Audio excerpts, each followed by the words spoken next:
అస్సలాము అలైకుం వరహ్మతుల్లాహి వబరకాతుహు. సాధారణంగా చాలా మంది ప్రపంచ సంపదను, ఇక్కడి గౌరవాన్నే అసలు గౌరవం అని, అసలు సంపదని, ఇవే అమూల్య వస్తువులని భావిస్తారు. చాలా మంది వీటికే ప్రభావితులు కూడా అవుతారు. ఇవేవీ లేని దైవదాసులను సాధారణంగా ఈ ప్రపంచ ప్రజలు చిన్న చూపుతో హీనంగా చూస్తారు. ఈ హదీసు వాస్తవానికి ఈ విధమైన మానసిక మేధోపరమైన రుగ్మతులకు ఒక చక్కని ఔషధం. దైవ ప్రవక్త సల్లల్లాహు అలైహి వసల్లం వారు సంభాషించిన వ్యక్తిలో కూడా ఈ రుగ్మతకు సంబంధించిన కొన్ని క్రిములు ఉన్నాయి. అందుకే ఆయన్ని సంస్కరించే ఉద్దేశంతో ప్రవక్త మహనీయులు ఆయనతో ఈ చర్చను ప్రారంభించారు. అసలేంటా చర్చ అనుకుంటున్నారా? అయితే పూర్తిగా వినేయండి. సహల్ బిన్ సాద్ రదియల్లాహు అన్హు ఇలా ఉల్లేఖించారు. ఒక వ్యక్తి, అతను ధనవంతుడు, పెద్ద మనిషి కూడా, దైవ ప్రవక్త సల్లల్లాహు అలైహి వసల్లం ముందు నుండే వెళ్ళాడు. అప్పుడు దైవ ప్రవక్త తనతో కూర్చొని ఉన్న ఒక వ్యక్తిని, ఇప్పుడు ఇటు వెళ్ళిన వ్యక్తిని గురించి నీ అభిప్రాయం ఏమిటి? అతన్ని నువ్వు ఎలా అంచనా వేస్తున్నావు అని అడిగారు. అప్పుడు ఆయన, ప్రవక్త, ఈయన చాలా పెద్ద మనిషి మరియు గౌరవనీయుడు కూడా. ఎవరింటికైనా ఈయన పెళ్లి సంబంధం పంపితే వారు వెంటనే అంగీకరించి తమ కుమార్తెనిచ్చి వివాహం జరిపిస్తారు. ఏదైనా వ్యవహారంలో ఈయన సిఫారసు చేస్తే తప్పకుండా అతని సిఫారసు అంగీకరించబడుతుంది అన్నాడు. ఈ సమాధానం విని ప్రవక్త మహనీయులు మౌనం వహించారు.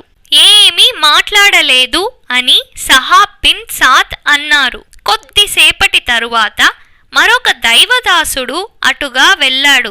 అప్పుడు ప్రవక్త మహనీయులు, ఇతని విషయంలో నీ అభిప్రాయం ఏమిటి?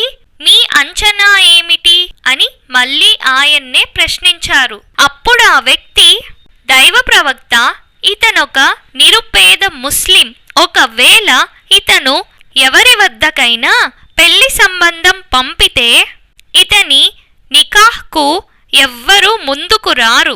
ఏ విషయంలోనైనా ఇతను సిఫారసు చేస్తే ఇతని సిఫారసును ఎవరూ అంగీకరించరు.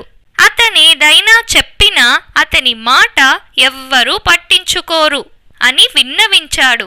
ఈ సమాధానం విని దైవ ప్రవక్త సల్లల్లాహు అలైహి వసల్లం, మొదటి వ్యక్తి లాంటి వాళ్ళు భూమండలమంతా నిండి ఉన్న ఈ ఒక్క నిరుపేద వారందరికంటే శ్రేష్ఠుడు అని సెలవిచ్చారు. ఈ హదీసు యొక్క సంగ్రహణం ఏమిటంటే, హదీసు వ్యాఖ్యాతలు హదీసులోని బాహ్య పదాల ప్రకారం ఈ వ్యక్తులిద్దరూ ముస్లిములే అని మనకు అర్థమవుతోంది. అయితే ప్రవక్త వారి ముందు నుండి ముందుగా వెళ్ళిన వ్యక్తి ప్రాపంచిక సిరి సంపదలు, పేరు ప్రఖ్యాతుల్లో ఉన్నతుడు, ధార్మిక పరంగా అల్పుడు.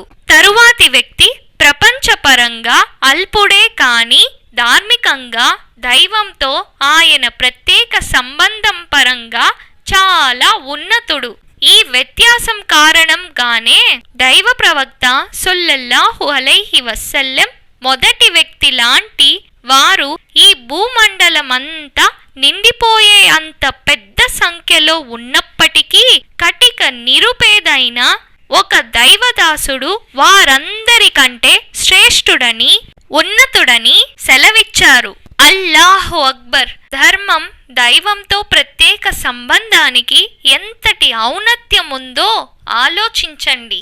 సుబ్హానల్లాహ్, అల్లాహు అక్బర్.